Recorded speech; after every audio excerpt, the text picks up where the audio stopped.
Happy Friday, everybody. Happy Friday. Hey, you guys are here. I love it. You are here promptly at 10 o'clock because you guys know there's some business that we have to discuss. This is your host, Christal Jordan, and I am excited to be back. We missed you guys one day this week. Before I get started, let me go ahead and bring my co-host on in, Scorpio Moe. Hey, XO. What's happening, everybody?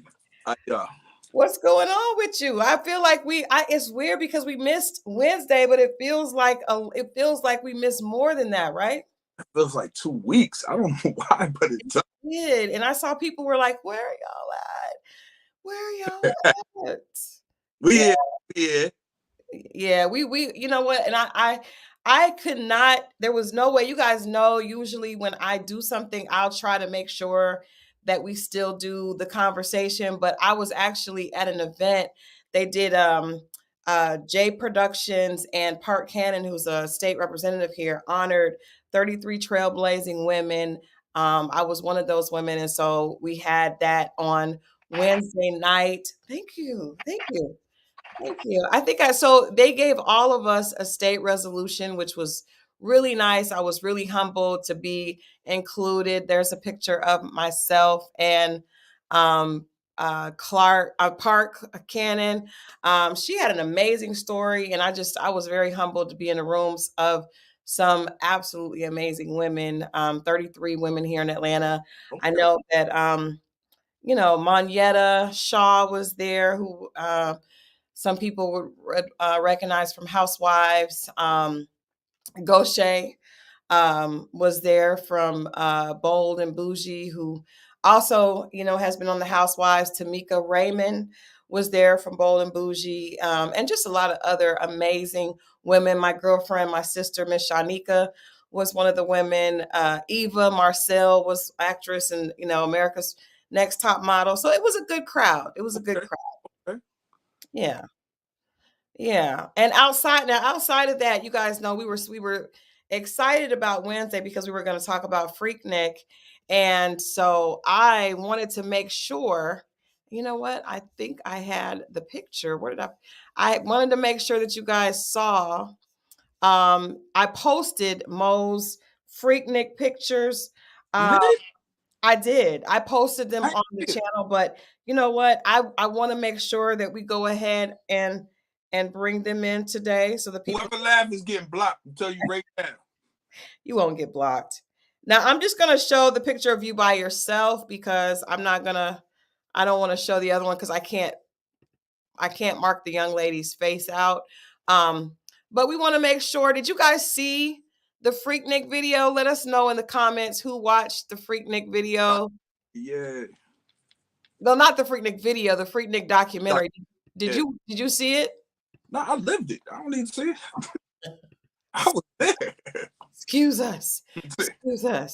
Did anybody get a chance to see it? It actually was on Hulu. Hulu, yeah. And you know what? It won't let me. Let me see if I can add it this way. It won't let me upload the picture. I was there. Somebody said which year. I was there from 92 until it stopped. I was there every year. You went every year? Well, I lived in Atlanta. I mean, how could I not? But I thought you came here. I didn't think you were here the whole time. You were there the whole time. Came, and then we moved back 2 weeks later. Oh, wow. So, yeah. Well, there's that. There's that. Let me see if I can. You guys give me a second. But I will say, because for what I understand, this is concentrated for Freaknik, right? 94 Freaknik.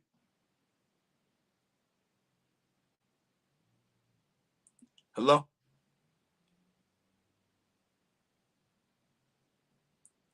Okay, my bad. Uh-oh. Give me a second.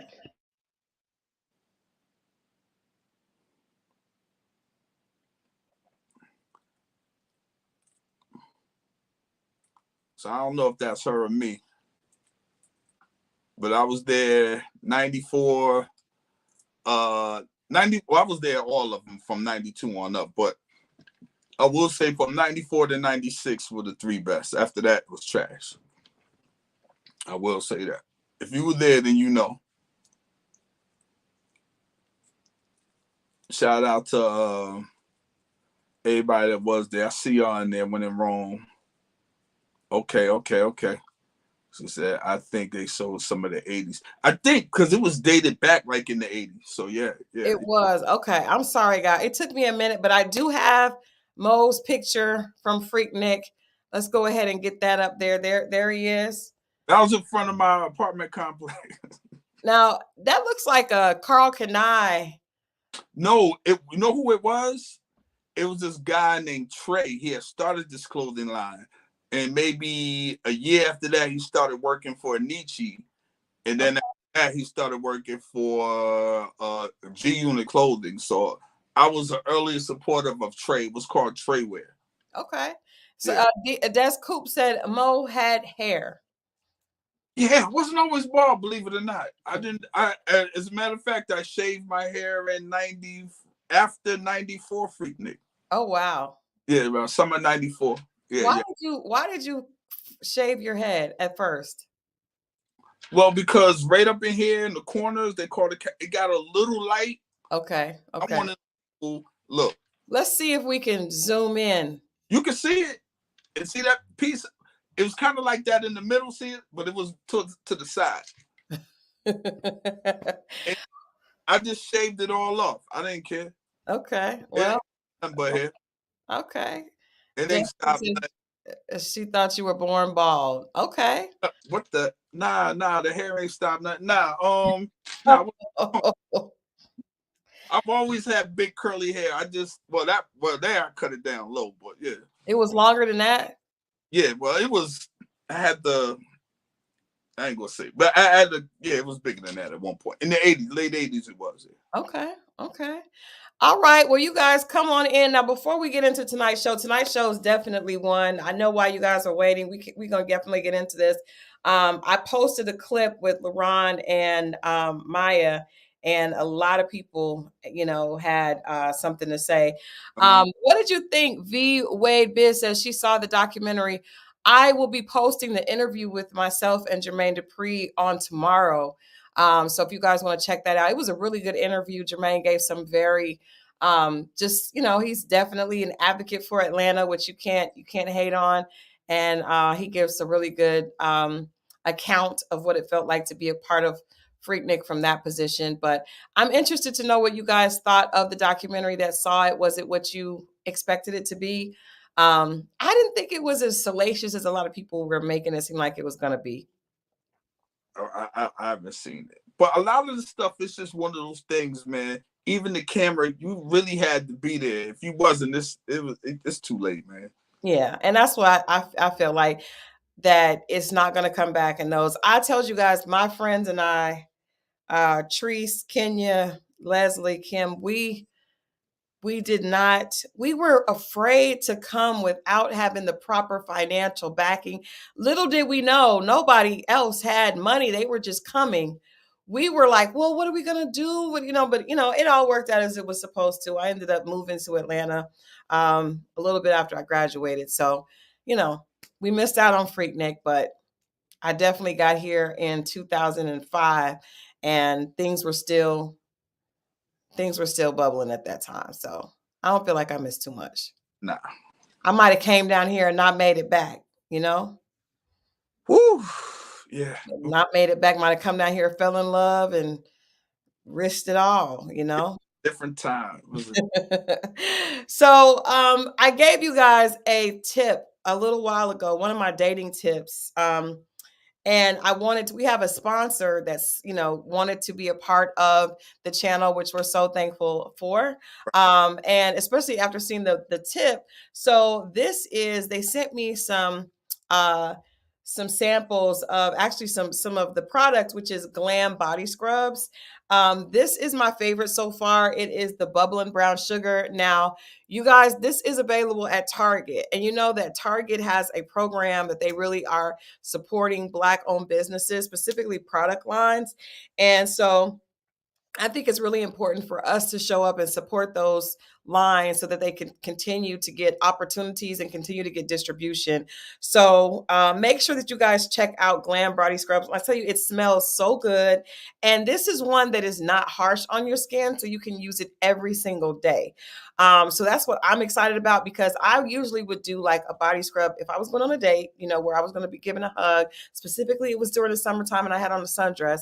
But with this one, I can use it every single day when I take a shower. I can use it in the shower, and it's all natural. A great thing is, a part of the proceeds from the purchase, all the purchases are donated to cancer, lupus, and diabetes survivors. And you guys know I'm a cancer survivor. So that is another reason I'm extremely excited about being an advocate for this. There's also no animal testing. You guys know I'm an animal lover, but they've got a lot of different flavors. There's like a strawberry, there's lemon. I'm gonna get probably the strawberry for Mo, since he likes to use cotton candy. First of all, cocoa colada. Okay, that's like a pina colada. Yeah, but like I get what they got. Walmart don't really have much variety, but you gotta go to Target and get this. We gotta go to Target and get Glam body scrub. So I got some scrub for you for your head. And definitely, you guys, please make sure that that you patronize them. We're gonna be promoting this and sending you guys some people. We'll do little giveaways. But I love this bubbling brown sugar. It smells kind of like almost like, I'm trying to think of the scent, but it's my favorite so far. So I'm excited about that. Remember, you can make sure that your skin stays soft and supple. And I think part of the step or the process to being in your feminine energy is feeling feminine, right? And so this is a sugar scrub. McDiner asked, this is a sugar scrub. And so it has brown sugar, castor seed oil, grapeseed oil, no additives, no preservatives, no animal testing, no parabens. So you have to make sure that you keep it in a temperature controlled area. But it when I tell you it smells good, it leaves your skin soft and with a sheen. So anyway, I love it. Glam, make sure you check it out. G.L.A.M body scrubs available at Target. Yes, I do on my head. Yes, I do use a scrub on my head. Yes. I have a sneaky suspicion that he scrubs the entire body, but that's just my suspicion. I do not. I tried my feet one time, but I need to let the professionals do that. Yes. Well, let's get into it. Let's get into Ready to Love. Let's get into it. First of all, I want to go back to the ending of last week's episode. I texted you earlier because we saw that ending scene with Rashina and Chaz. And I feel like moving into tonight's conversation, specifically about Chaz and Laron, they continue to be the topic of conversation.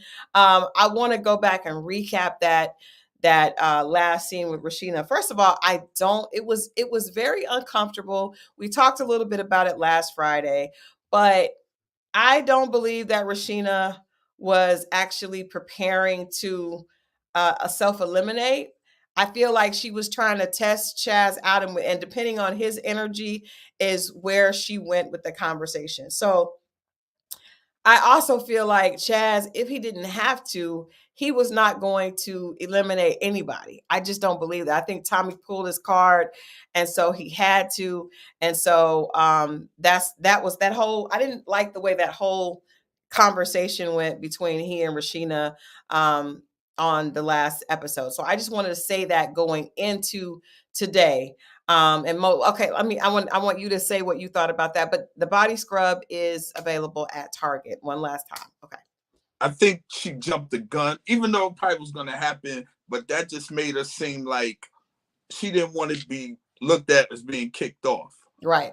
And she wanted the man called you out to dinner, so you were supposed to hear what he had to say first. I didn't think about that. And you didn't. Yeah. And that was out of fear. Yeah. Wanted to get it out, so you didn't look like you exited on your own. And I get it, but it still kind of made you look, because you were bickering about let you get it out. Yeah. Well, I called you here. You supposed to listen to, you see what I'm saying? That's a good point. I didn't think about it like that. I think, this show is, eventually, you know, there's a possibility you can go home.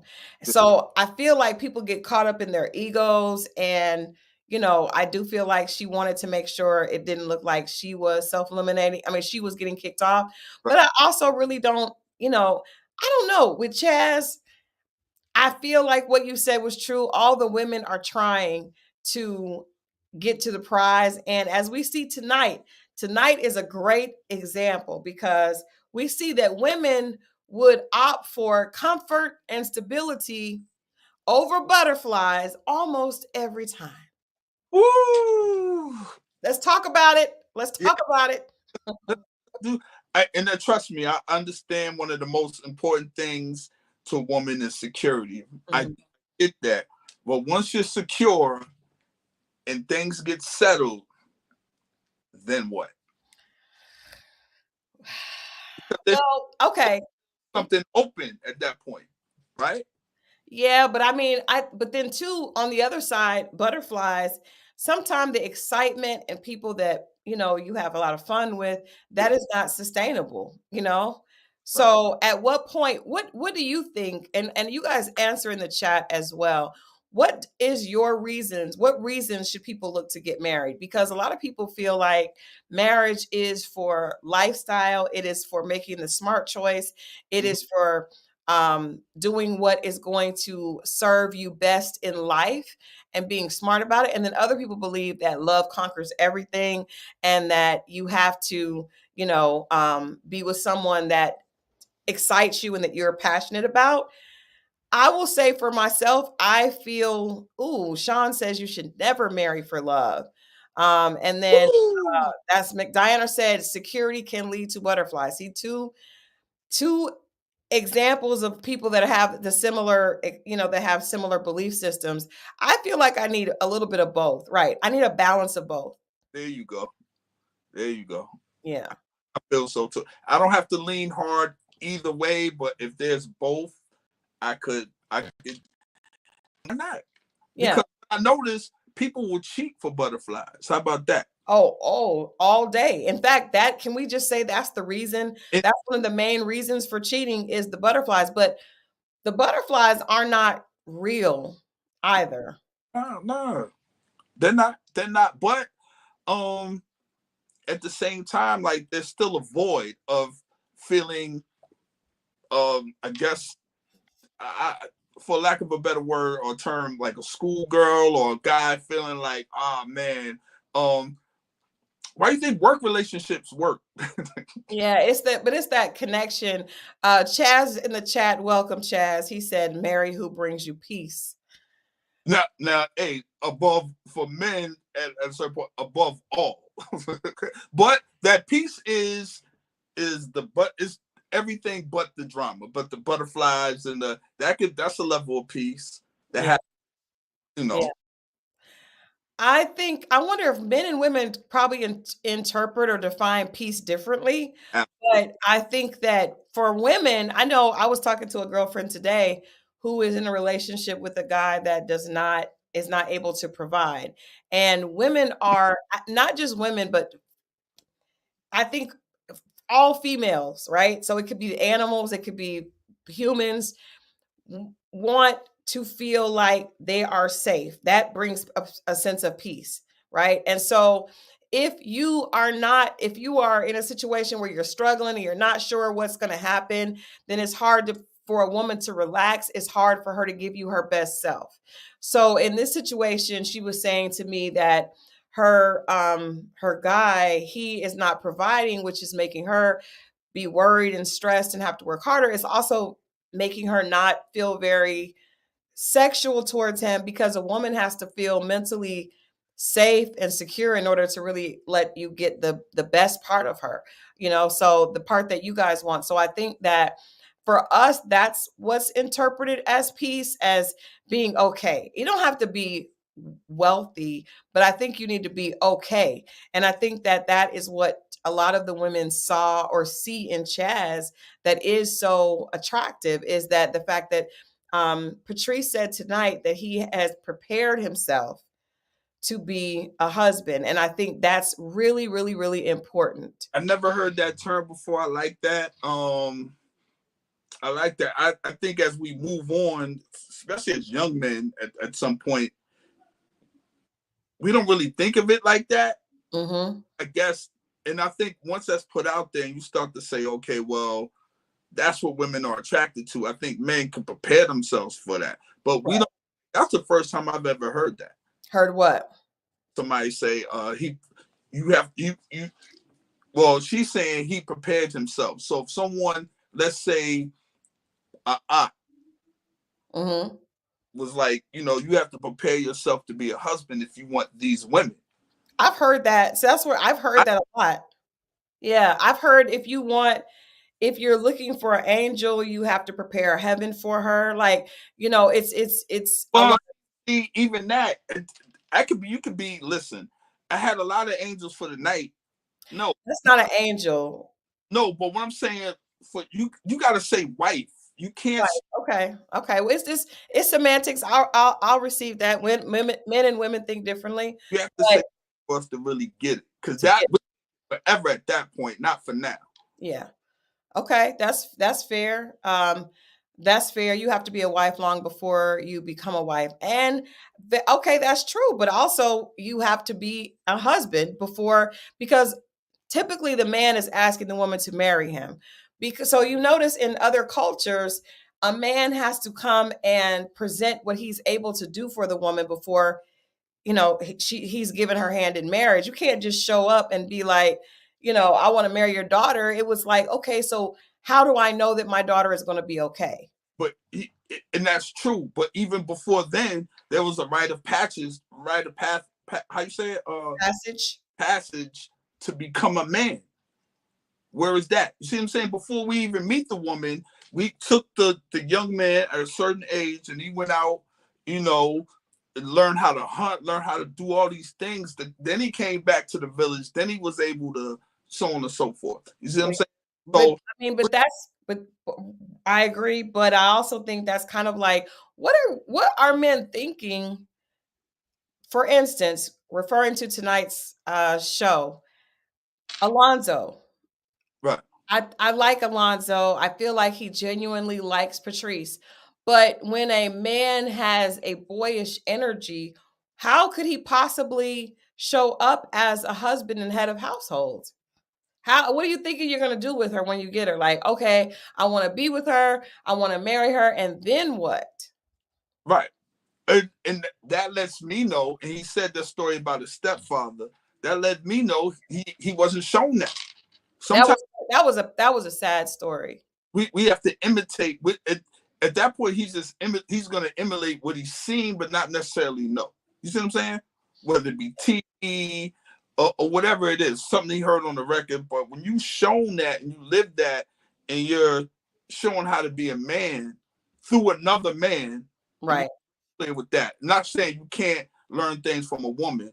Let me be real clear with that as well. But when you're showing it from a man, you receive it a little bit different. You know what I mean? I can understand that, because there's probably certain parts of it that women don't understand.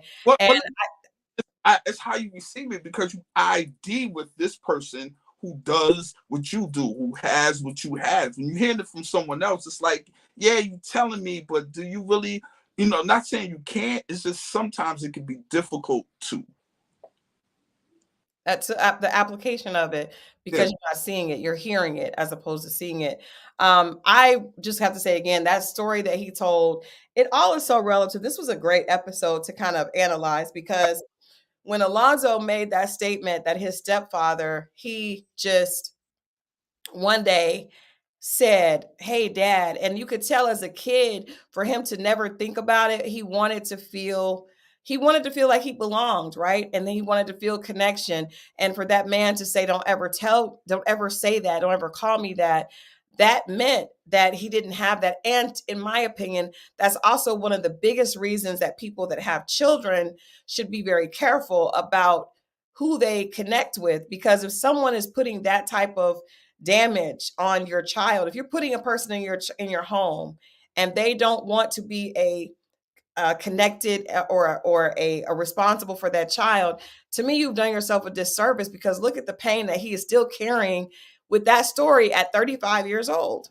But can I say this? I mean, I don't know the context on which he said it though. And the only reason I say that is because I know somebody that was in a similar situation. Mm-hmm. The reason why they didn't is because the young boy had a father, and the father was present and confused the boy on who his father. You see what I'm saying? He didn't want to call two guys his dad. He was like, "Nah, I'm not your father. That's your father.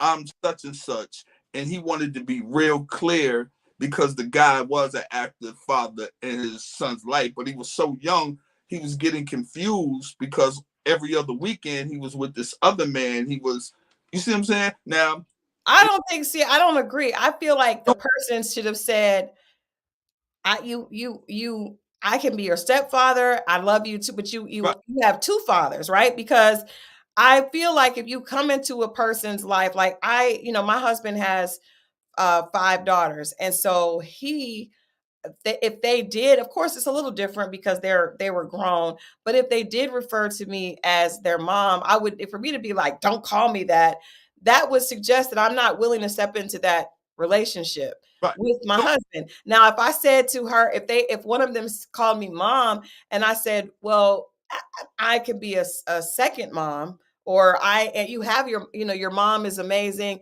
which I always do give a lot of credit to their mom because she obviously raised them. But I feel like there's a way to say that without saying don't ever say that. And that wasn't said. The way he said it didn't sound like it was like, I'm honoring your father. It was like, I want to make sure that you don't think that I am responsible for you. No, I agree. I just heard another side and I was like, that I never even looked at it like that, but I agree with you. Yeah.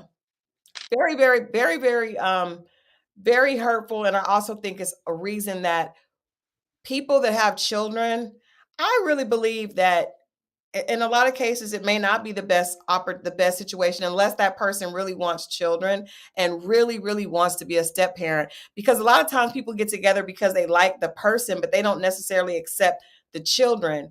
And when that happens, it causes pain in children. And we see this man at 35 that I think is a great person, but still there are a lot of ways that he seems very immature. And maybe because he did have a man in the house, but that man wasn't actively involved. I think that's worse to have in your face every day or in your house every day and ignore you. I think that's worse than not having somebody there. I agree. So when we see that, you and I were texting back and forth about Mika and the fact that she continues to bring up the fact that she has 2 boys, and she's saying this to Justin. I don't necessarily know if I think Justin seems ready for that, but she does continue to bring that up. And you made a really good point about her mentioning that. Absolutely. I just think that you only need to mention it once. Like he gets it. You got to give him time to, like, you know what I mean? Don't put that in front of you. Like, I just don't want it to be, because you keep on saying it, then it starts to sound like you're looking for a father. Opposed to, not saying they can't be, but don't keep drilling it. Yeah. I mean, you say it once, you might reference it again at some point, but don't make that the narrative. Please don't. I think maybe she's doing that because she wants to be sure that the guy understands that she has that it's a package deal, you know. I mean, he works with kids. I'm pretty sure he gets it. He does. If he does. Laron, that might be something different. Because you see what I'm saying? But he's not. Yeah, well, I think Sean said the dynamics is a little close for me. Mika has an 18-year-old daughter. I thought she had 2 sons, and Justin is 34. I was talking about that earlier today. I like them, man. I ain't gonna hold you. That it's especially this last episode. Yeah. Her guard seems to be, I don't know. She just seems, her energy seems to be a little different and more open and inviting for him. Right. She's not like that with, she's just like that with an individual she feels safe and comfortable with. And I think that's him. I did. I feel like we saw a different version of Mika tonight that Yeah. we've seen all season. I feel like, first of all, we saw her smiling and laughing, which was Right.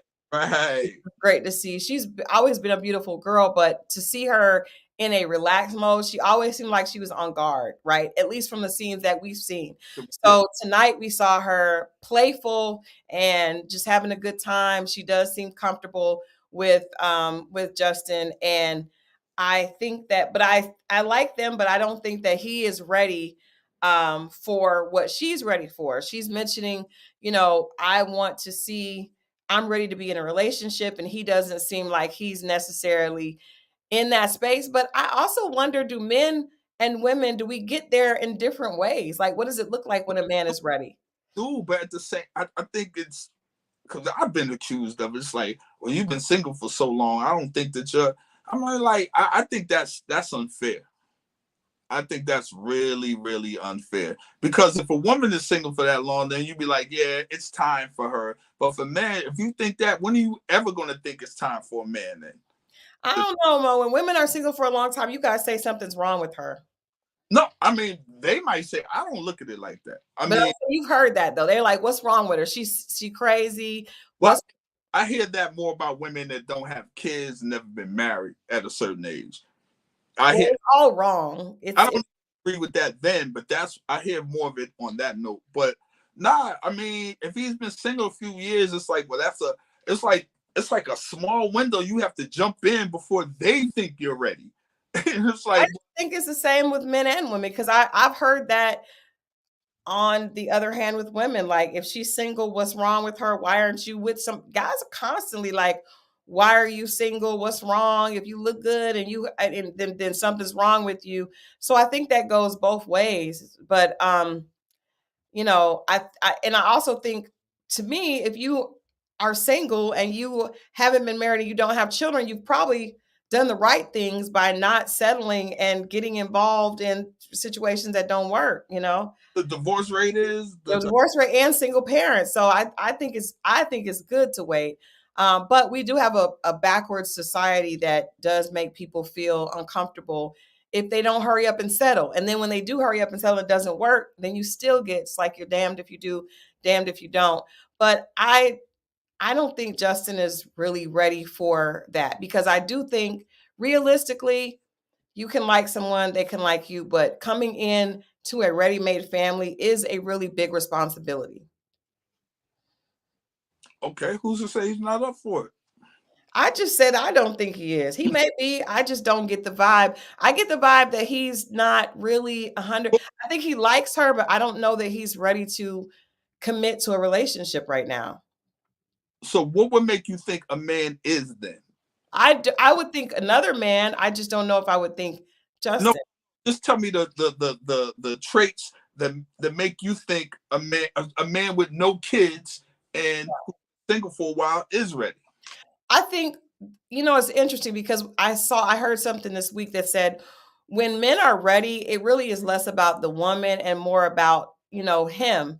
And it's like a taxi cab that has a light on. It's like, I'm open. So I feel like when a man is ready, he starts to talk about it. He starts to be the one that's, when he finds a woman that he thinks fits that mold, he starts to put the pressure on, as opposed to her putting the pressure on him. That's the biggest signifier to me in this situation. Mika is the one kind of putting the pressure on him. I feel like when a man is ready, he starts to apply pressure. Specifically when he finds a woman that he feels like is the good fit for that. And I feel like it's the opposite way around. I feel like it never works. Just in my opinion, it never works when the woman is the one that tries to tie the man down. Because if he's not ready, you may get him for a while, but he's going to resent you. He's going to break free. And then it's going to be, bad. It may happen soon. It may happen later, but I don't think it So works. why you make him sound like a slave, like he about to break free? I wasn't even thinking of a slave. I was thinking of, like, That's we the have a first thing I thought about. I was thinking of like a puppy, and you have him on a leash, What? a puppy, and you have it on the leash, and then you let it free, and he's just like trying to get off. You let it free, and he just runs and does not want to come back, because it's like, I'm not going back on the leash. You can't. I don't want to go back. So I don't know that. I think men should. when men are ready, they start to act, they start to prepare. They Okay. start to prepare themselves to be in a relationship. You don't have to like go try to tie them down. Okay. Just I my opinion. No, no, I think you could be ready all you want. It still has to equal up to someone else that you're compatible. It's still another side to it. You Right. ready? Okay, now what? It Yeah. still has someone there that you connect with. So people will think that you're not ready because you didn't pick no one. No, I didn't ready because I ain't seen anyone for me. This doesn't mean True. That could be true, but it seems to be when a man is ready, he gets a little bit more serious about the hunt. He sharpens his claws. what does that mean? Does that mean he just goes around the nightclubs with binoculars on looking for what does that I think that I don't think, because this is what I'm going to say. I feel like at least for most of the men I've talked to have mean? said that it's easier to find a woman that wants to be in a relationship than it is a man. It's easy to find a woman for you, or that you connect with, or just a woman in general. See what I'm A saying? good woman. Oh man, we talk. Okay, well, all right. I do want to talk about that checking in every 4 to 6 hours. What did you think when Mika said, if I haven't heard from you every 4 to 6 hours, that's a problem? If you want to hear from me every 4 to 6 hours, that's a problem. I agree. That's a lot of communication. I was just like, Somebody we know told me, we're like, look, if I'm going for about 48 hours, that's my wife gonna start looking for me. And he was dead serious. 48 hours was the cutoff. Yeah, he said 48 hours, then she's gonna start making phone calls. I'm trying to think. I was trying to think like, 4 hours is wild. 4 hours is wild. What about the work day? Hey, I know somebody, every break you got, you better call them. That's right. How did you feel when you were in that situation? That's weird to me. Because I would miss when they was like, I didn't hear from you. And I was like, what? And then you think they playing, but no, they're not playing. They dead serious. That is wild. Right. I would not be okay with that. Now I'm married, so if I didn't hear from my husband like from 8 to 5, like, like maybe even 6 on the way home because there's a drive home, then I would probably be like, "Hey, you okay?" But I wouldn't be angry. And, now, of course, if you're married, you're going to see the person. But when I was dating, it probably would be like in a 24-hour period. But 4 to 6 hours? What is the protocol when this is dating, correct? Dating. That's why I said 24 hours is dating. Or I would give it like, if I didn't hear from you Monday, but I talked to you Tuesday, I'm okay. Yeah, by noon or something. Yeah. I got a girlfriend though. I do have a girlfriend. She says she likes to talk all day. She does. And it's funny because I don't really like being on the phone a lot, period, because I do interviews a lot.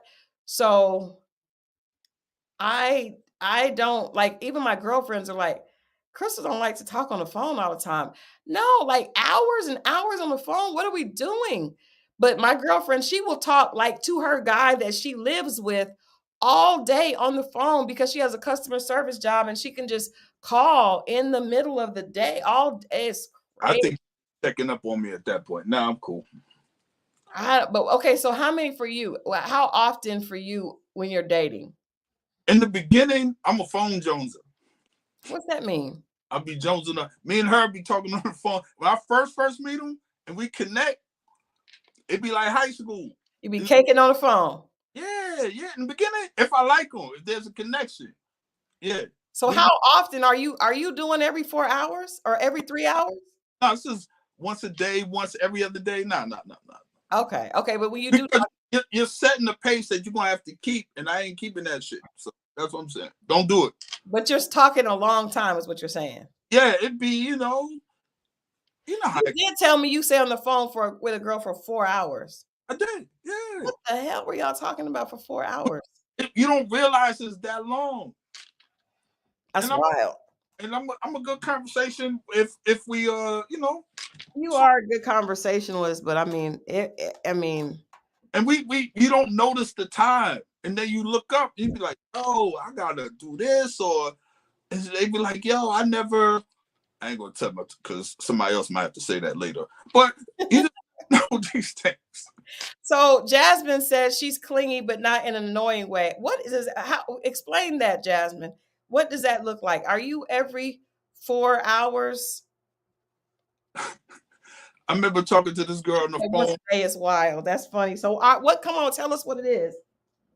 And her mother picked up the phone on the phone. We both trying to hang up. She was like, I know y'all better get off my damn phone. My mom would do that.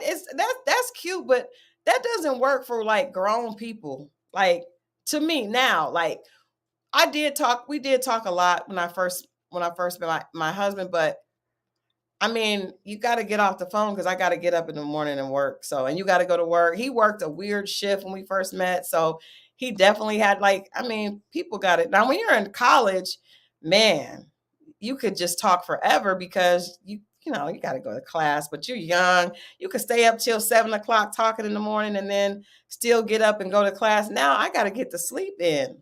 Exactly. I got to get to sleep. But I mean, talking about like in the afternoon. I ain't talking about that. I go to bed like early. You do. Yeah, I go early. I'm talking about like during the daytime hours. Jasmine, I'm still trying to hear how often because she said once a day is wild. Yeah, because here's the tricky part. Some women won't believe that you really have it.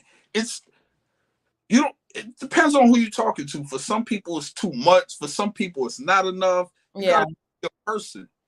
So I wonder how do you figure that out? Because I remember when I was dating, I worked in the music industry. And so I would be up, I had really late hours and I would be up to, I probably sometimes get home from work like 2 o'clock in the morning. So I would always tell guys that I was dating, I was a bad influence because if they have a job, a 9 to 5, they're probably going to bed like at 9:30 or 10.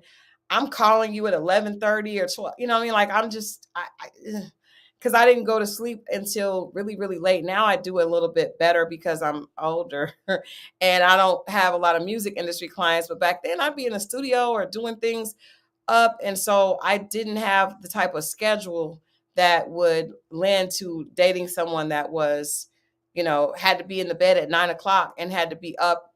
And then they had a very short window to hang out, except on the weekend. So that was something I would try to talk about early on because of my schedule.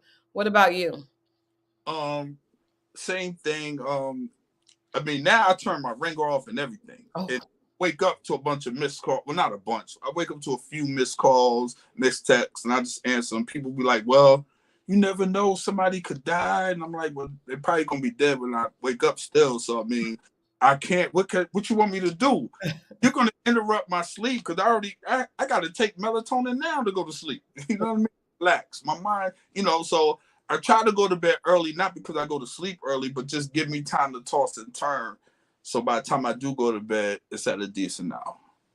Okay, so Jasmine said it's between calls, text, and video calls. Girl, you do video calls too? Oh, I don't like video calls. Yeah, me, I'm not really My husband does that. He just I don't like video. To establish that, I think that's like the last leg of it. He video called all the time. This is the only person I've ever done video calls with. I don't like a random video call. It's not going to be the right lighting. It's worry about the wrong thing now. No, I'm just saying, I just don't just pop up with a video call if I didn't invite you. If I did not send for you, don't come for me with the video call. All right, let's get back to Ready to Love. So we agree, we all agree. I think the church is all in agreement that we like Justin and Mika. I'm not sure that it's long term, but I do think they'll make it through the end of the season.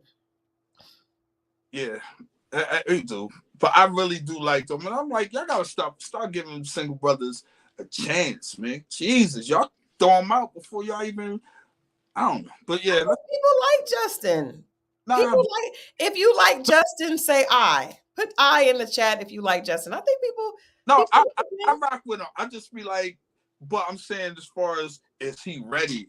Y'all never think a dude is ready unless he's just walking around passing out roses or something. I don't know, but God damn, man. No, I think that it is energy, and I'm basing it on just like little things that he's saying, and he doesn't really seem to be jumping into the I'm ready to, settle down conversation. But see, there's all kinds of I in the chat. They all like I. Thank you guys for those. Everybody likes Justin. I'm saying they're not thinking that he's not, it's not that he's not ready with her, maybe someone else. Or it could be both. He could be not ready and it may not be a good fit with her, or maybe he could be ready and kind of grow into it. I mean, not ready right now, but grow into it. We'll see. But we've said that Justin has been a stand-up guy the entire time he's been on the show. He has had no red flags, not even really yellow lights. Like, I don't see anything that stands out about him that's not. Well, y'all was saying Mya, y'all was on it. I ain't even gonna bring it up because I don't want that energy. But y'all did say something. What? It was like his possible salary. Well, yes, but that was because of Mya and because her ex-boyfriend said that she was into lavish lifestyles. Gotcha. But I mean, that has nothing to do with him. I think it's admirable that he's a teacher. I think he comes from a family that, supports education. I don't think that reflected badly on him. I think that her ex was making it seem like she might have been a bit superficial in that way. So, all right, let's move on to Chaz, because I text you and I think I posted earlier Chaz's line of, when I walk into your temple, I worship you. That was another good one, Chaz. I ain't gonna hold you. You might change some words around for. I'm telling y'all. Adrian was just like, what? I'm just saying. What was that? Where that from? What song this was? I think that he is coming up with his own. I don't think these are from songs.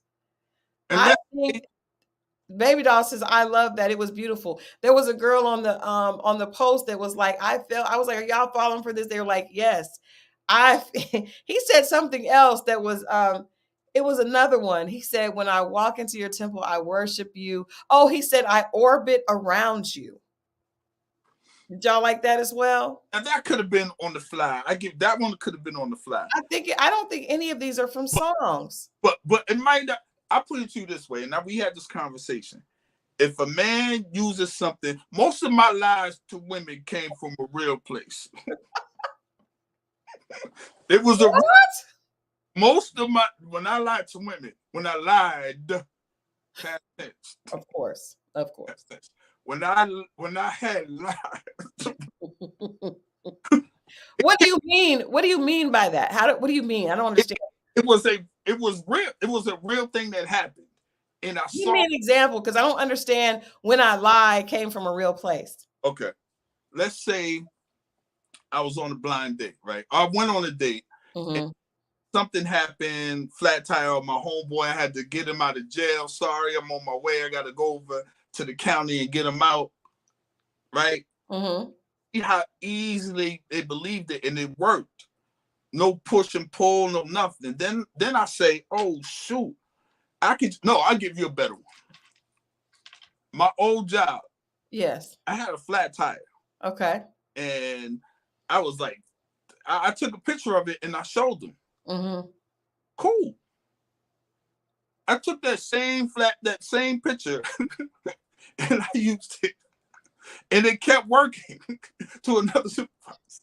But that's not for girls, though. These are about romance lines. If you find something that works, men will use it again, whether it's a lie. It all comes from a real place the first time, and then you see how it works, and then you continuously use it.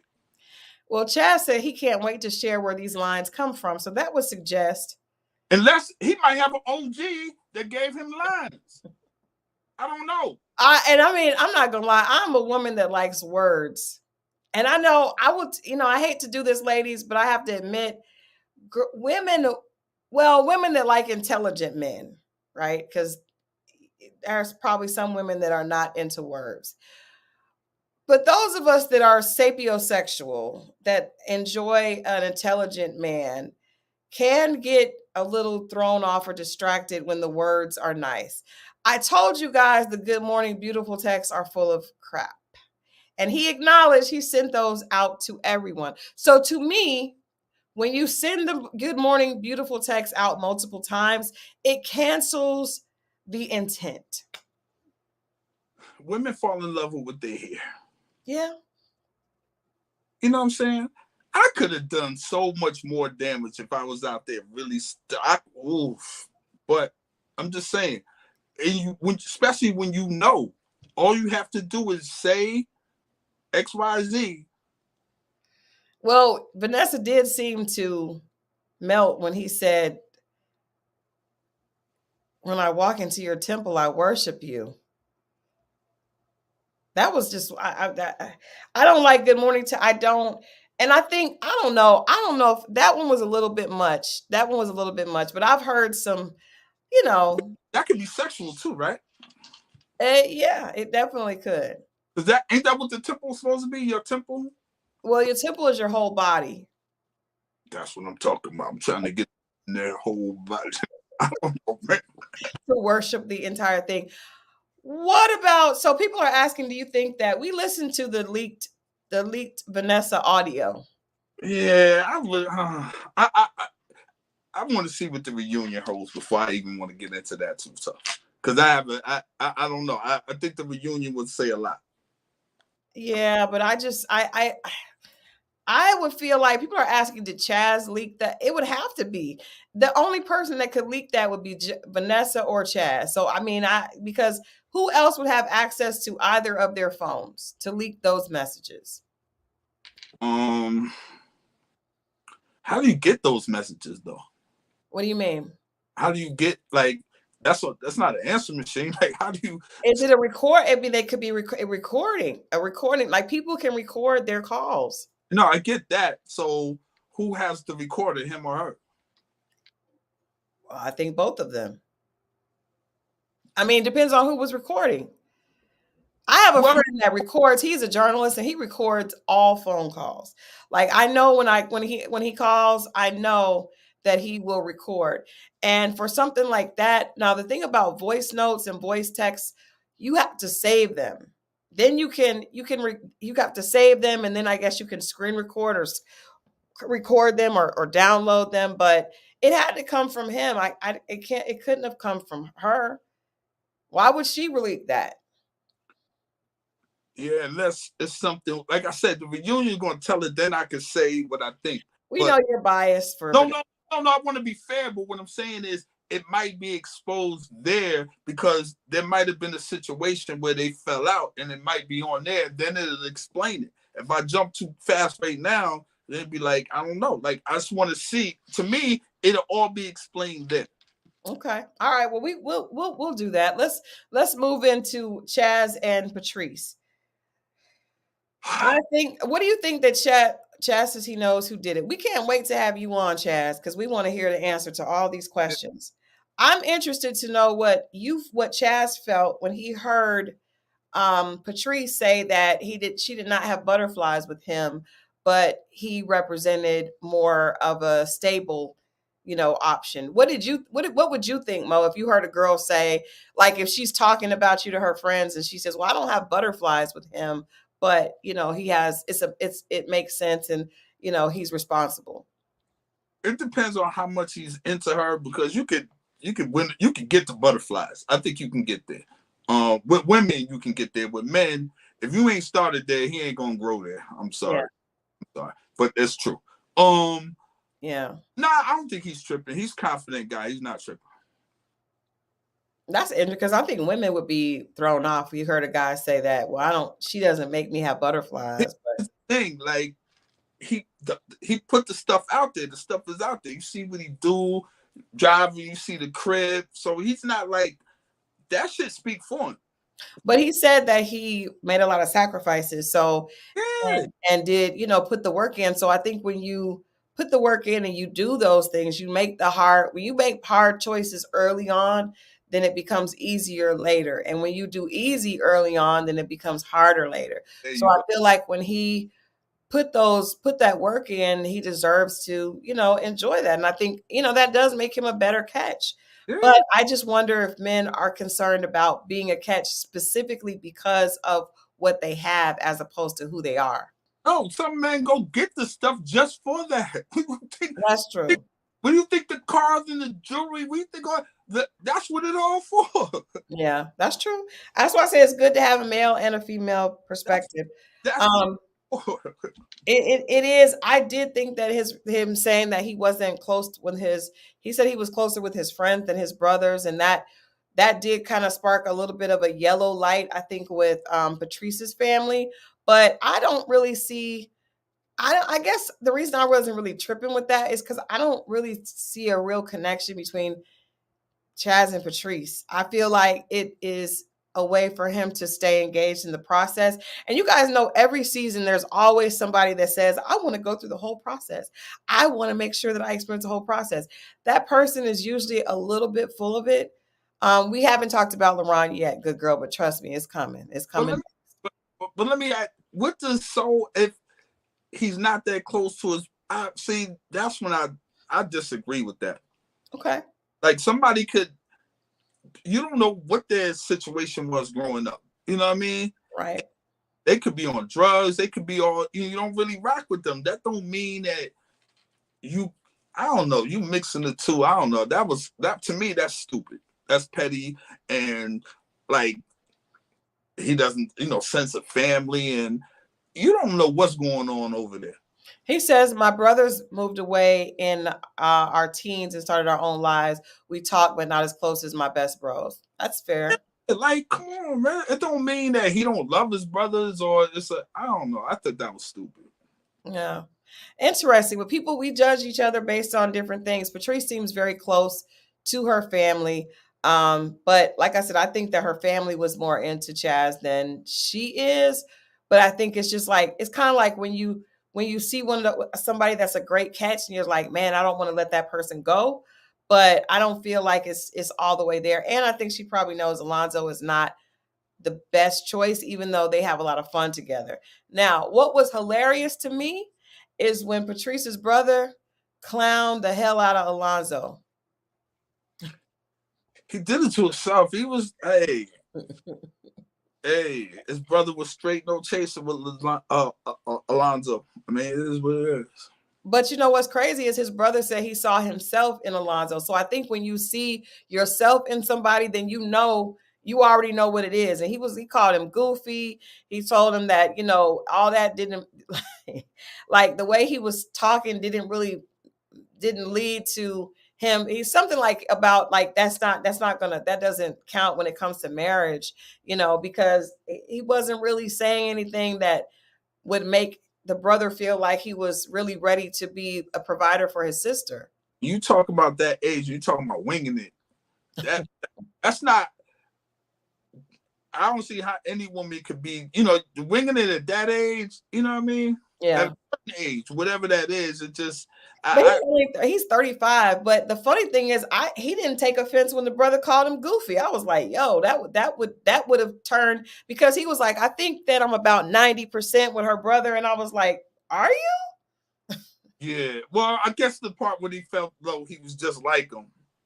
Or maybe it just went over his head and he didn't get the goofy thing. He didn't take it that serious. I think he's kind of laid back. He's not, because he even acknowledged that he felt, Sissy said, it's the bonnet. I can't. Every night, ladies, imagine. Every night. His hair is long, so he would have to do a maintenance for that. So, but it's just the bonnet on camera for me that was a little bit much. But it was not the first time he was called goofy. But it was.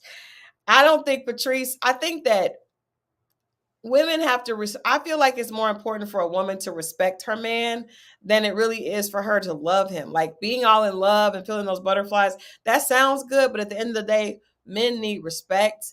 And if a woman doesn't respect a man, it's hard to be with him. I feel. This is just my opinion.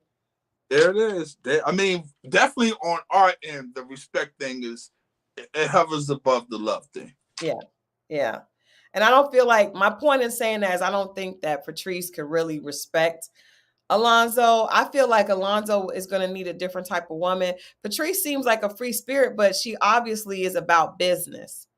So that Alonzo seems like a free spirit that's not necessarily about business. We just haven't seen any serious side of him at all. Have you ever seen, you know how I told you how I feel about free spirited people? I do. You know, they're at the moment, whatever moment that is, enjoy that. Yeah. Yeah. Make hands with them people. And that you're sissy, that is hilarious. I just think that you're right. Patrice could be that way as well, because even with her saying, you know, she enjoys him, but that's really it. They have fun. Yeah. They have fun. That's what free spirited people do. That's true. You never know where they're gonna wind up next. That's true. I just don't see her, and I don't see her and Chaz's personality working, because even though she is a business person, her business is very non-traditional, right? Owning a truck company, that's very non-traditional. He is so I think like in IT or something like that, something that's a lot more traditional and just like, you know. He gonna come in here and say what it is. But here's the thing, like, she came in the 9th inning, and now all of a sudden she got all these feelings. Either you were harboring them before or you full of BS. You see what I'm saying? Well, no, she said that she wanted to talk to him, but he never did call her. I think he didn't call her back. She had texted him, and he said he didn't have the correct number. Yeah, but that's the thing. She was like, because I saw the other show after it, and I saw the show before that. It was, you got my number, right? Yeah, I watched it again too. When she did her confessional thing or whatever they do, she was like, yeah, he said he didn't have, no, you asked him. That's true. He wasn't coming for you. Yeah. Coming for you, came for him. I agree. Monica said if Chaz liked her, he would have saved her number. Thank you. And then she did. I also feel like she's playing the game because Will was another one of her connections, right? Will took the shirt off and that was over for that. He did the flip on the thing and she was done. Let's move on to your boy Laron, because tonight was they are saving this man.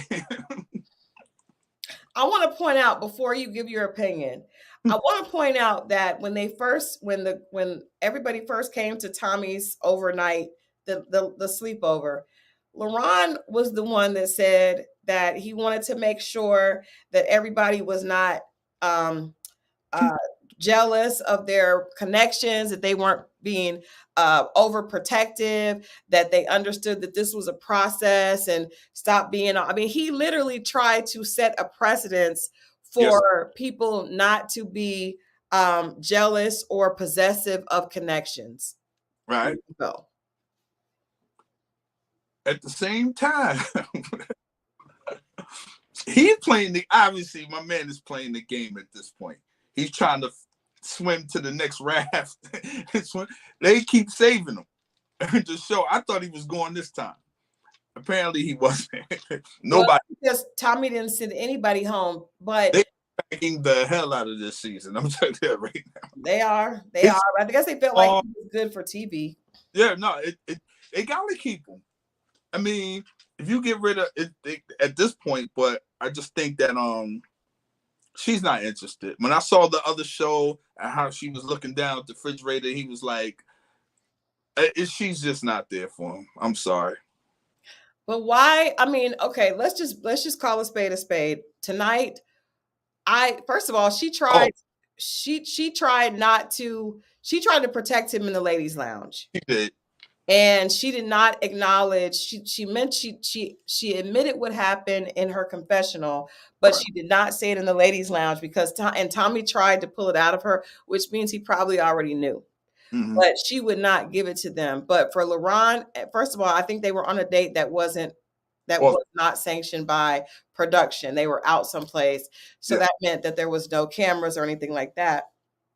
But for him to call her the B word and then to laugh about it. Yeah. Yeah.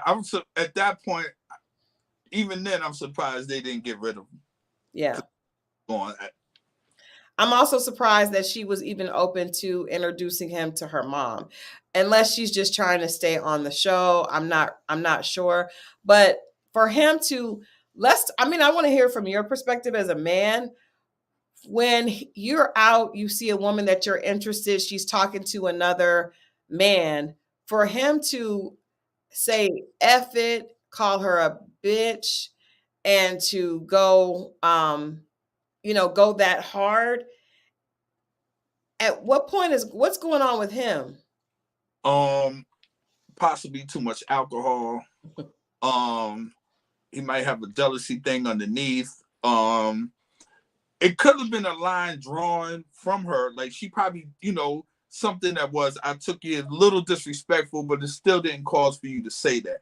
But all these things triggered at one time, and the alcohol seems like it's the biggest factor. Yeah. I see he likes his Patron. I just think just bad. I think if the camera's there, he might have held it together and lost his cool, but he blew his cool, and he didn't keep it player. I think if the cameras were there, he would have, or they tried to hold it together. I don't know. That means it's not the alcohol, because if you can control what you're doing, then it's not. He would control his drinking, and the drinking would have. You see what I'm saying? But he was turning up and drinking at the getaway.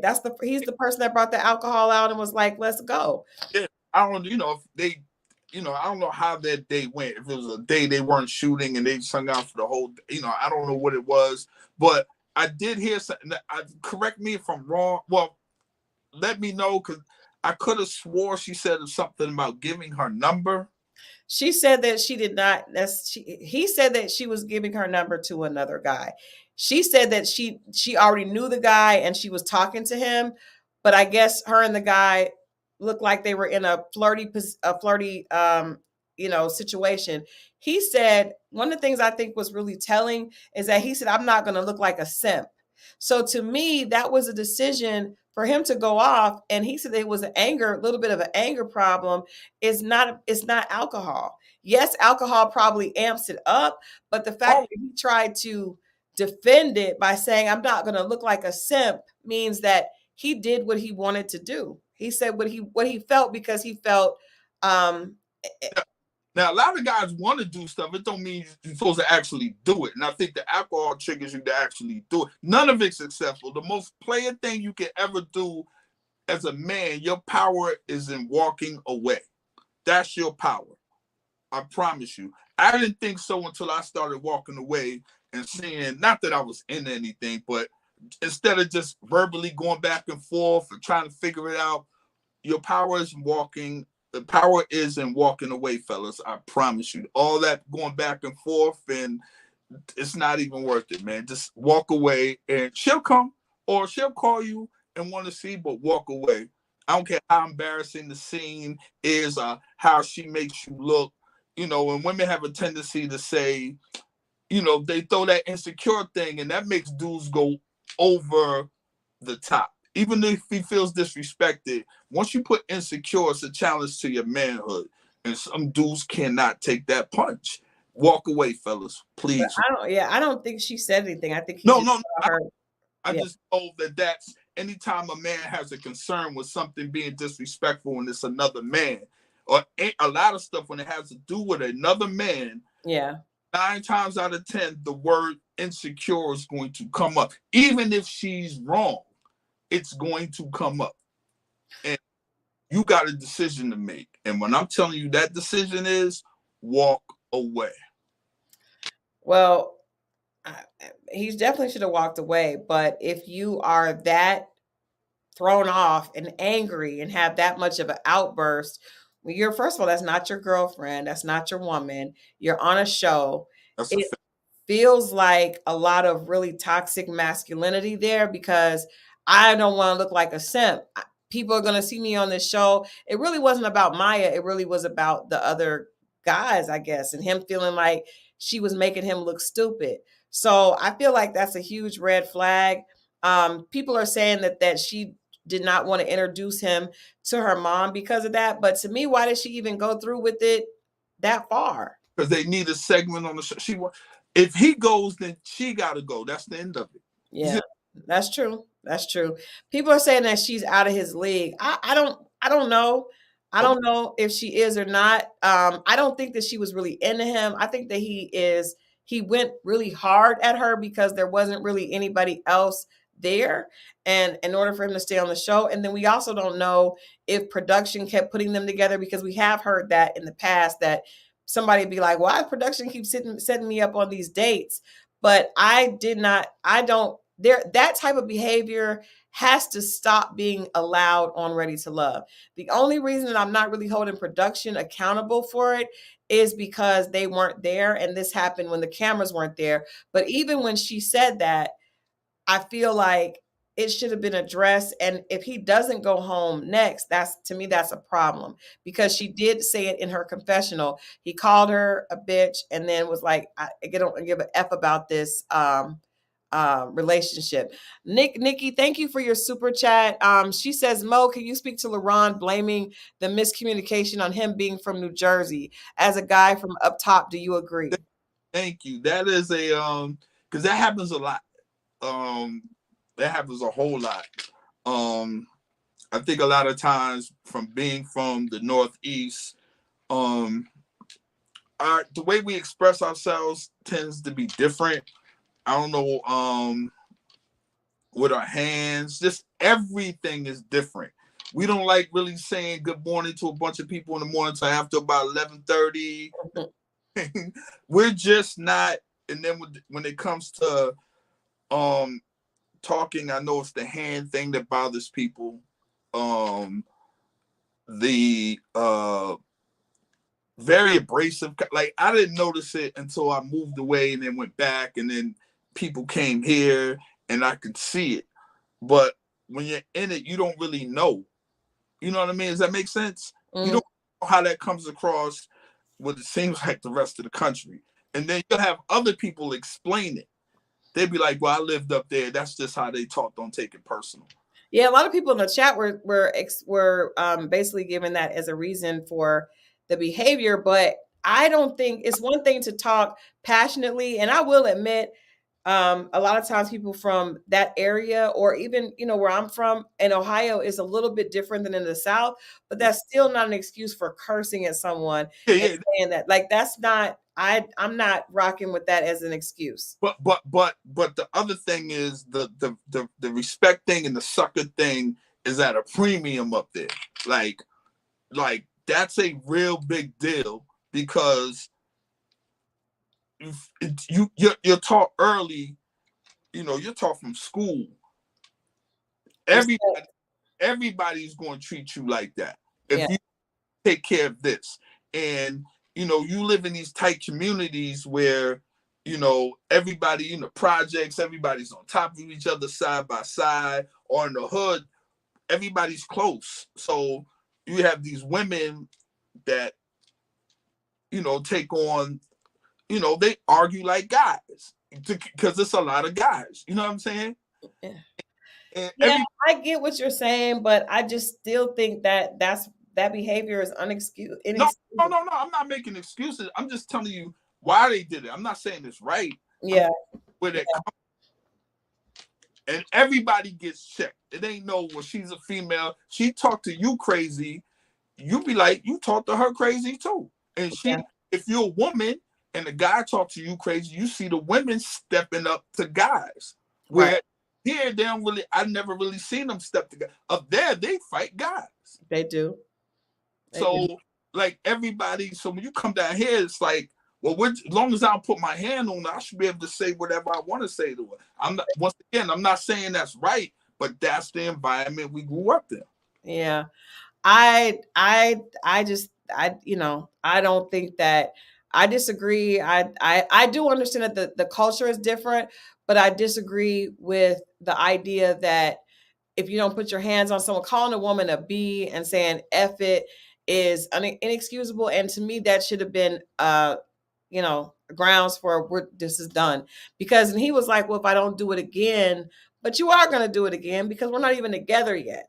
And she's a girl that likes a lot of attention. She's a social media influencer. Chances are, actually, it's not even chances are. The reality is there's going to be guys in her face a lot. You know what I mean? So that means that he's going to have to, if you can't handle it and you're not, and that's not your woman, what's going to happen when that is your woman? A lot of dudes, they want these women, but they're not built to deal with what comes with it. I say that all the time. You want the bad chick, you want this, that, and the other. Are you really prepared with that? No. And that's what I think the main thing is, because that was, and people are saying that he went off on Koshia also, at that whole, going back and forth at the first, getaway. And then because Chaz is the one that kind of talked him down, right? Yeah, Chaz and Justin, yeah. Yeah. So there was a pattern. So yeah, I forgot about that. You're right. He's very passionate, and very emotional. But also that and that feels a little controlling. Yeah, it's a lot. Hey man, I know more men like that up there than down here. I can say that. Yeah, but that's a problem. And that is why, as crazy as it sounds, there's a lot of people that are like, a Southern gentleman is a good option. I would hear that all the time because I would date guys from, New York, and I would always hear, Christal, you should date a Southern guy. And that probably is a good reason why, because you don't have to deal with some of that. You may have some other issues. Yeah, but and obviously we're not saying everybody. Right. But just the stereotype and the fact that so many people are saying this is how men are up north. And I'm like, but that's the problem. And that's also why, and that's, there are many men from New York that are extremely respectable. That's not an excuse. But just the idea that a lot of the population does feel like that's a stereotype that has some truth to it. It's a problem. And that's also why a lot of people will vouch for Southern men.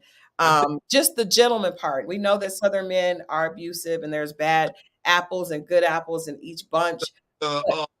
The no nonsense. We're way more no nonsense on whoever, male or female. Not, because some people feel like because you're a man, then you should be able to. I could say anything, and you're not going to say nothing back. And that's true. You're a gentleman, and in most cases you shouldn't. My problem is it's always with the people that take advantage of whatever it is. When they say, well, man should do this, a man should do a lot of things. The problem is the reason why certain things stop, or the reason why certain things go on, is because the and it's small, I guess, but the people that take advantage of it. And now we're raising a culture that's teaching people how to take advantage of it. Mm-hmm. Or at least they're saying it out loud now. Maybe it's always been that way and they weren't promoting it. Now it's being promoted. But the problem is, I feel we're not saying that there's no. Rose said, I feel like, unpopular opinion, I think that Mya was flirting with that guy. We already knew that she didn't like Luron, so I can see her doing that. Even if she was, he should have never spoken to her like that. I agree. I think that she probably was flirting with the guy. That's fine. And like I said, she's a social media influencer. She probably is used to a lot of attention and enjoys it. But that's not the point. The point that he would defend the actions by saying, I'm not a simp, that lets you know that he meant that. And he did. He does not understand that it's inappropriate regardless. And that doesn't make you look like a simp. That's not your girl. That's not your girl. And I don't know what's going on with them behind closed doors. There's probably things that we don't know, but that's still not an excuse for that. And the problem with me is the fact that this is on OWN. And the show, she's sitting there in a confessional and saying that this man called her a bitch, and that he, threw the F-bomb out at her in a public place. And he's still on the show, and we're still advocating and allowing that behavior, which is a way of condoning it. And I just think that's a problem. No, I get it. It's a bad look for sure. Yeah. For him and for the show. Yeah. I do agree with that. If, like I said, I wasn't there, I don't know, but just for basing on what they said. Yeah. And then Mika said that Mika vouched for what Maya was saying when Tommy asked. And I feel like, you remember when Dominique was here and he mentioned that, it's scary with some of the ladies, because if they say something bad about you, it can make you look bad at your job and your work and all that kind of stuff. I feel like Maya did the opposite of that, and she did protect him, because she did not want to say what he did in that group for Tommy to go in on him, right? And so we see the woman is still protecting, but that is a problem. That's a problem. And I feel like I said, I started this by saying he started that whole trip by saying possessiveness is wrong. We don't nobody in this group belongs to anybody. And so for him to have the action that was a direct contradiction to that is great. You brought it back home. That's a great point. The one who said it was the one who did it. Which meant it was BS when he said it. Well, we kind of knew that, because he was trying to he was trying to figure out a way to, like, if I go over, because he had to make his move. He was trying to float to the nearest raft quickly. Yeah. He was. And I know we're going to have him on and give him an opportunity to explain that, but we have to be honest. And that behavior is inexcusable. And that's a problem with Ready to Love. I think they're going to have to, Ready to Love, as Freeman says, Ready to Love is getting love in hip hop. Ready to Love was supposed to be classier. It's supposed to be, these people are, it should be a little bit different. And I think specifically for networks that are for supporting people of color, we have to be very specific about the images that we want to see. And I think that was a very poor example of manhood, and that needs to be addressed. Hopefully that will be addressed next season, and also, next episode, and then also at the reunion. I think the reunion is going to expose a whole lot. I think so too. I think so too. Even with Laron putting Will on the spot, it's just crazy. Like the behavior, because at this point, he should be put on the spot for that contradictory behavior. Somebody might call him out. If they don't, we going to. So either way. Well, I think people will. I definitely going to call him out, because that was extreme. Even when we put up the video earlier, people were really, really triggered by that. And I think Maya definitely, I can understand why she didn't want to make him look bad, but I also think that's a problem for women. We have to stop protecting men and stand up for what's right for ourselves. If he called you a bitch in a club in front of people, he was not thinking of protecting you. And because a man throws a little boy fit, that's not your problem, and you don't have to protect that. So that is my opinion on it. I wonder, did they show up together? I feel like they probably will. No. At that, whatever that venue was, whatever they went at, where the incident took place.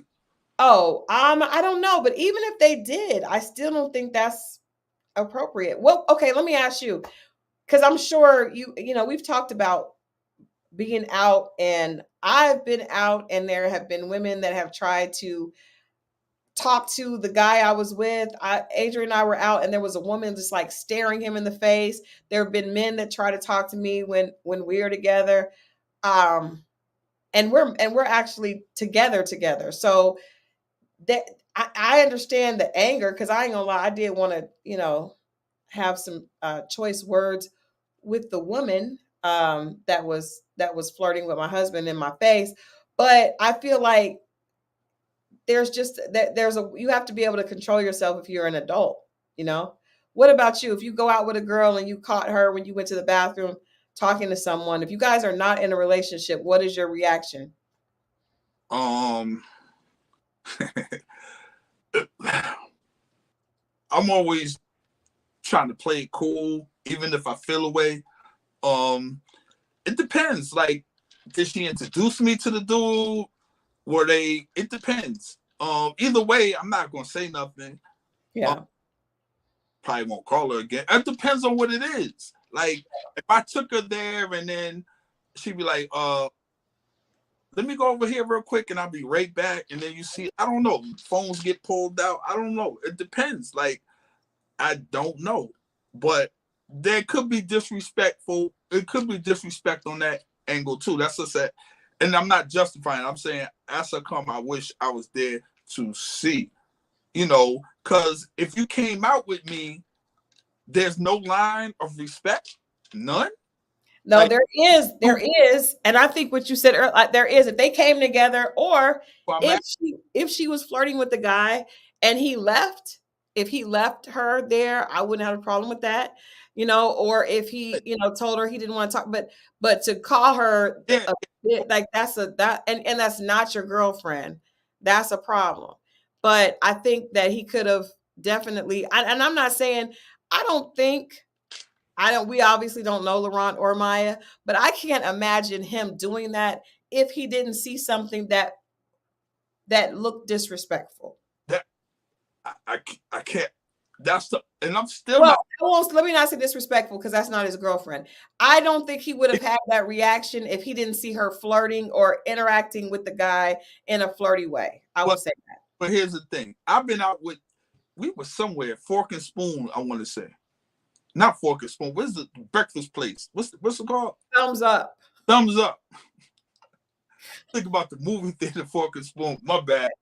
And the waitress was whatever she was doing. And you was like, that's kind of disrespect. She was like, you don't know. She didn't know me and you were friends, but the way she didn't know, that's the whole. She was being like, and it wasn't even that she was flirting with you, because we've been out and girls will flirt with you because we make it clear that we're just friends. But she was ignoring me in my order. She was only addressing you. Right. But that's what I mean. So it's like, at what point we could be out, but even though you know I like you and I brought you out and I'm spending money on you, there should be some type of respect given. There should be respect, but it never should. If there's not, then that means that's just not, that you don't need to pursue her as a girlfriend. They leave, even if you have. But as I say, it really wasn't for him. It really wasn't to me. It really wasn't about her. It was about the fact that I'm not going to look like a simp. When he said that, I was like, that's an ego thing. It was ego. Let me ask you this. Is there anything she could have done to make him look like that? Not make him feel, but actually make him look like that. I guess if they came together and then she was in another guy's face, but that still doesn't mean that. That just means you do something else. But I don't, you know. The power isn't walking away, fellas. Trust me. And I get that. Like I said, I remember when Adrian and I were out, and I was literally sitting on his lap, and this woman was just staring him in the face, and I was just like, no. We went out one time, and a girl hit on both of us. Now that sounds like a good time to me. Oh, look, but go ahead. and we were not married at this point. I don't think. I think we were like engaged. But the girl came over and was talking to us, and Adrian would not make eye contact. He was just like, that's a tough spot to be in. It was funny. I was looking at him like, if you dare. Let me tell you something. It's a tough spot to be in. And fellas, don't ever play that. Do you think she's cute game? Don't ever play that. Whatever y'all do, that's a setup. You think she's cute? I'm cool. I'm not gonna say nothing. She's pretty, right? Don't ever. You can tell, first of all, you can tell when your man thinks that, because ladies, his eyes will die, his pupils will dilate. Say something. Don't ever fall for that trick when she point y'all be in the mall. You think she being cool. She really getting your type down pat. I already know the guy. My guys always have a type, and I always know what it is. And do not do it. It's a setup. And if the most I ever say is she all right. I don't care who walk in the room. All these It's not true, but I'm not gonna call you out. I'm not gonna call you out tonight because it's late. We gotta do our dating tip. No, I'm not gonna call you out. Not gonna do it. I'm not gonna be like Google eyes over no other woman in the room. I'm not gonna do that. I'm a very respectful man. Don't do that to me. I didn't say that you're not respectful. I never said that. I didn't say that. What I said is that you will give a woman a visual of your type. Well, that's what I was. Oh, yeah. I mean, no, if she asks, I just don't be like, this is my type, this is my type. They always ask. But if they ask, it's gonna be you're still falling for it. Problem. That's their problem. Because I know one thing, they all want to know the woman before them and after them. They just want to see. Why they want to see, I have no clue. I don't care. If you want to see, you go ahead. Okay. Find it. But okay, we got to give our dating tips. Because it's 11:30. Yeah. And I'm going to let you go first. All right. Dating tip. Be yourself. Really, really be yourself. No matter who's in the room, no matter how pretty she is, remain yourself. Let me give an example. Like, if she's a vegan and she looks very, very pretty, please don't be like, you know what? I'm a vegan too. And you're not a vegan. I know people that do this. Really? A vegan? Depending on how bad, you see what I'm saying? Like, be yourself. You raw was for you. But guys, I mean, that's how strong beauty is. Will make you pretend to like certain movies when you don't really like these movies. She like Lifetime. And she want to go to bed, eat ice cream, and watch Lifetime. And you say you like that too. And guess what? You're gonna be doing it to watch football, and then she's gonna think you switched, but you didn't switch. Like, be yourself, and eventually you will attract what's for you. I've seen guys do this. It's not even with women. I've seen guys do this around other dudes who they deem is cool. That's different. And he smoked weed, and somebody passed him the blunt. He feel like he got to smoke in order to fit in because she thinks that they're cool. So if he does it, he's going to be cool. If there's a funny guy in the room or the women are laughing at him, he feels like now he got to be a comedian. Yeah. Be you. Like, it's nothing wrong. It's like having, that exclusive shoe. You got to think of yourself like that. This is a one-on-one. They ain't made one before or after it. I'm the only shoe. That's how you got to think of yourself. You the only one that got it. You the only one, and walk into that.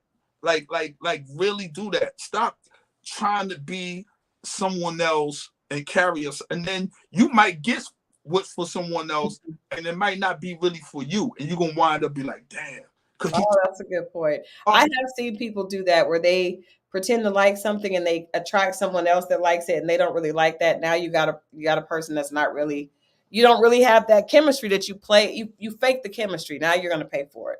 Yeah, like I just say, no matter what, that just means these people aren't for you. But to pretend and you in these situations, you've seen it. There's people that are not into that, and it's all right. You know, you might see these women are attracted to this type of guy in the room. These women, 4 women in the room, 4 guys, and all the women are laughing at, you're a little different, or you dressed, or whatever it is.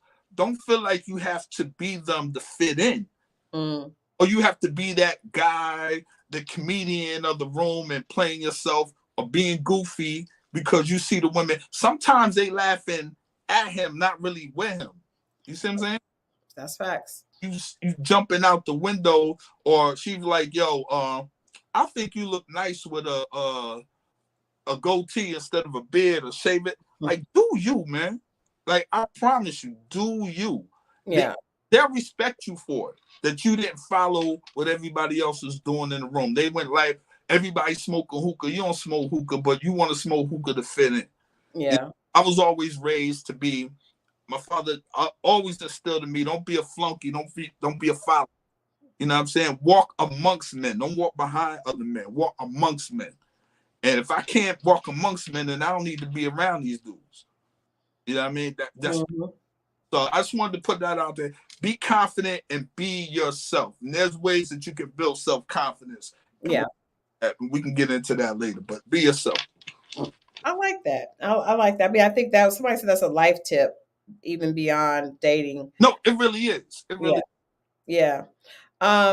So my tip tonight is for the ladies, and I want to say this is this is an important one. I think, because we're talking about things that you can do to kind of build attraction and kind of, to have a little bit. It's not necessarily game, it's just to be in your feminine aura when you're dating. But I think a big an important tip for women is, just because a man is attractive and he may look good on paper, be very aware of the red flags early on. One of my girlfriends told me because I went through a time period where I did not date. And then when I got ready to date, I was concerned because I know that sometimes women can fall. A lot of times we could end up liking someone really quickly, right? And being very invested really quickly. And I think it's important to look at things objectively and to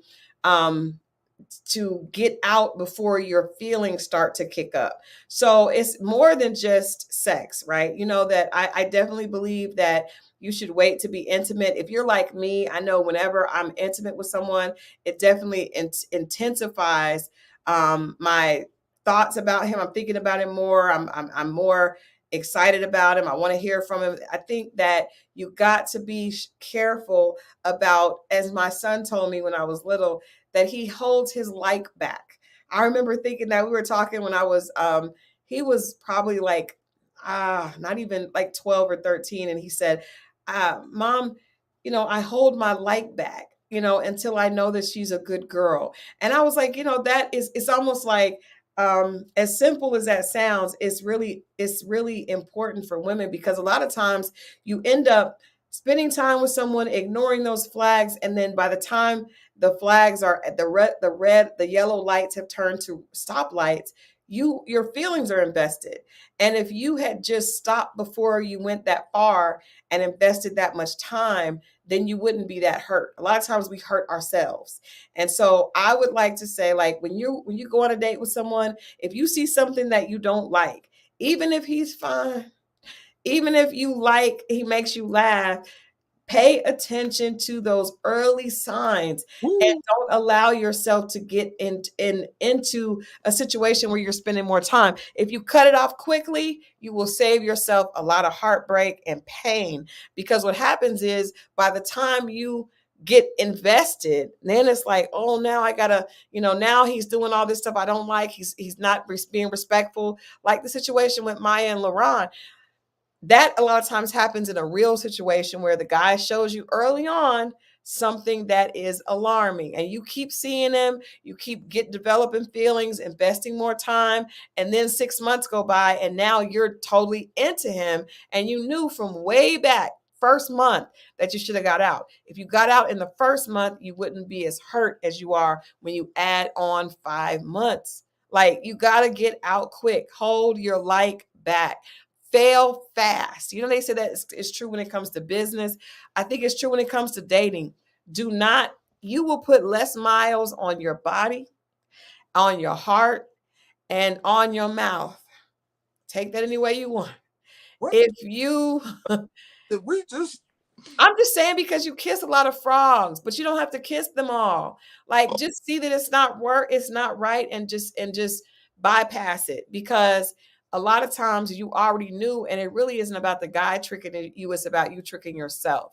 So I would say, it's funny, I will give you guys one last visual. When my son and I were having this conversation, he was telling me that I should not have dated this guy that I was dating, and that's the only person that he met. But he was like, the guy looks like he's from the wrong side of the tracks, mom. And he said, you have to hold your light back. And he said, do like the Matrix. And you know how in the Matrix they do the, yeah, like when you feel it coming on, you gotta just pivot. And so I would say, ladies, at the first sign, don't keep spending time. Like, to me, don't go out again. When he does that, call you a bitch and say F that's beyond. That's I don't even need something that serious. But if you see that he is easily angered, he goes off quickly, like, just get out. And sometimes what I've done is, you can put someone in a friendship role in your life, because friends, you don't have the same level of, that you don't, you're not as vulnerable when it comes to friends. I had a guy friend years ago that he and I are good friends, and stay, remain good friends. But he asked me out, and I saw that I just didn't like the way he lived. He was very much of a militant type person, and just I like a little bit of substance, like most women. And I was like, nope, I'm not gonna do that. But we remained friends, which was great. As a friend, he's great. As a boyfriend, I would not be dealing with all that militant anger. Not doing it. But as a friend, when you're militant, you can go over there. I'm okay with that. So I would just say, hold your light back.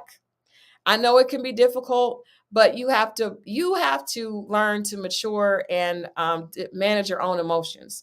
And so part of that is not investing time and energy into people that don't deserve it. That means not talking. How many times? What? How many? Definitely not talking to you every 4 hours. If you don't, because you're going to start to build connection and like him, and then when you have to tear yourself away, That's Christal. Painful. Put your mouth on people. Don't put your mouth on people. I feel like, you know how when they say when you're little, did you hear that, like, if you kiss a frog, or you could get like warts, or you touch a frog pees on you, you get warts? What? You didn't heard that before? Not the pee one, no. Okay, well, I've heard that if a frog pees on you, get warts. But my point is, you don't want to kiss too many frogs. It just, it's not good for your lips. It's just not good. You don't want to put miles on your pocketbook. Just don't do it, ladies. It's not necessary. Yo, what? Are you in these old lady terms? I'm just saying, ladies. Just don't put your miles on it. And that's only if you're like me, and your emotions are connected to your sweet spot. I told you what. I ain't gonna bring it up here, but there's a way where everybody can be happy, and you don't have to put any miles on your pocketbook. I can't stand you. We'll get into that for another dating tip. Dating tip down the road. A dating tip down the road. Well, I have enjoyed tonight's conversation. I will say that I was very disappointed last time in Laron. Hopefully we will get an apology from him next time, because I think, we all make mistakes. We don't like it, but that's reality. So hopefully we'll hear an apology. I still don't feel very confident about Chaz and Vanessa. I think they're going to make it to the. I think they're going to go to the final. They're going to go. They're going to leave together, but I don't know. We'll see. We'll see. He probably knows something that we don't know, y'all. Listen, he probably knows something that we don't know. We know that Mo has a thing for Vanessa. Yeah, they are grandma terms. My grandmother was a hottie. She did not even use grandma terms. My mom probably uses grandma terms. My granny was out of control. Out of control. Yes, learn from this. Learn from this. DeQueezy said, ain't nobody coming back to the reunion together. I don't think so. I don't think so either. I think you're right. I think the reunion is not going to have any couples. But I think it's going to be good. I think so too. I think we have So we're going to be here on Wednesday. We're going to try to get definitely get a guest, because I had someone for Wednesday, but I'm trying to get us a guest for Wednesday. And then we know that Friday we have a surprise guest for the finale prior to the reunion, and then we're going to get into it. So we got a lot to talk about. Really quickly before we leave, I want to ask, did you see, because we talked about Love is Blind. We did our whole thing on Love is Blind. Did you see the interview where Clay mentioned that AD had a ex-boyfriend that may have financed her lifestyle? The sugar that, yeah. What did you think about that? Matter of fact, I sent it to you, didn't I? You did send it to me. You did send it to me. Yeah. I'm not surprised. Yeah. I ain't surprised. What did you think about him saying that he did not want to be with a woman that was leaving, that could just basically, he said as soon as they left the show, AD wasn't working at all. She was just focused on being a wife, and that's not what he was looking for. That's fair, but that ain't the reason why he did big. That ain't the reason. That's not the reason. But I feel like that is all these people are coming on reality shows with a person already trying to get their fame on. Hustle at this point. The reality show is a hustle. And does he wear eyeliner? Somebody pointed that out. Then I seen him on another video. They pointed out at the reunion. Then I seen him on Tamara. That's her name? Tamron Hall, yes. Then I seen it and I was like, oh, he looked like he in a 80s rock band or something. Maybe he just has really thick eyelashes. I don't know. Somebody pointed it out in the chat, and I was like, oh, I see that, because he did have a lot of makeup on in that. And he did. And then it was the same thing at her show. So I didn't know if it was him or them. But I know a guy that wore mascara, and I asked him why, and he said that it was because when you make direct eye contact with people, you can get you can have control over them, or you could, there is intense. He used it for business, but I also think he was just lying and probably had cross-dressing tendencies. I knew a cross-dresser at my old job. He dressed like a girl on Tuesdays. His name is Chad. I'm dead serious. Chad. I'm dead serious. As a friend, this was like back in 97. Oh wow. Yeah. He got fired, but they told him. Only on Tuesdays? Huh? It was on Tuesdays? Well, it was a club that him and his homeboy would go dress up like women on Tuesdays, and that they showed me a Polaroid picture. It blew my mind. Wow. I do think with Clay, he just has thick eyelashes, because I think he has really thick curly hair. Yeah. I don't know. But I think if that was true, and for the fact that he was he was talking to her and noticing that after they left the pod, she didn't have to go to work. I think that's always a problem, when a person doesn't have anything to do. Good night, Aubrey. We need to get out of here. It's almost midnight. Thank you guys for hanging out with us. I did want to see what you thought about Love is Blind. We definitely will be back on Wednesday with our midweek recap. And of course, next Friday for the finale of Ready to Love. And then, of course, we'll be locked in for the reunion. All right. Any plans for the weekend, Mo? Might go to a cigar spot. Might go to a strip club. It's up. I don't know. Okay. All right. Adrian and I are doing our little couples night out tomorrow. So, okay. Yeah, we're going to do our little couple thing, and then see what goes on for the rest of the week. You guys have a safe weekend. Oh my goodness, they are casting for Love is Blind Detroit. Jesus Christ. Oh Lord. My God. On that note, we love you guys for watching. Yep. Tune in. Make sure if you stop by Target, you pick up some Glam body scrub. I'm telling you, ladies, to check out the bubbling brown sugar, but it's amazing. All the flavors are great. And we will see you guys back here on Wednesday. Have a good weekend. Bye.